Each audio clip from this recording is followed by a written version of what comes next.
After an exciting 49-10 victory over Valparaiso this weekend, the Toreros are back on the field practicing for their upcoming contest at Marist.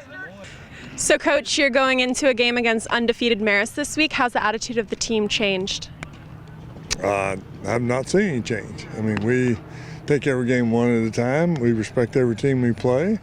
We've had some tremendously tough and hard games with Marist, and I've said to their head coach every year for 4 years, I hate playing you guys because they know how to play us. They're tough, they're physical, and it's always a fight to the bitter end. So you guys are undefeated in the PFL, going against Marist, who's also undefeated. Are you preparing differently for this game? No, we know it's a big game, obviously. We're both undefeated in conference, but we're preparing like we do every week, and we're preparing to be very physical and playing whatever weather we have to play in. We're ready. I was going to say it's going to be 50s in New York. Being from San Diego, how do you think that's going to affect the game? It's not going to affect us at all.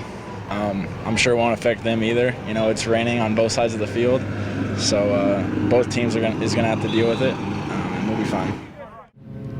How has Ross Dwelley been an asset to your team this season? Well, Ross is a very accomplished player. I think he's deadly in the passing game. If you can just get the ball around him, he's going to make a great effort to catch it. His blocking has improved tremendously over the 3 years, and he's just he's a go-to guy, a clutch guy. We can always depend on him for the big play. How does traveling to the East Coast for all of your PFL away games affect the team? Time difference, long flights? You know, we get out there on Thursdays, so we kind of get accustomed to it, but I personally been doing it. This is my 4th year traveling, so it doesn't affect me really at all. I see him, and the other guys, I can speak for them too, because we've been doing it all year, and this is our 3rd away game, so we'll be fine.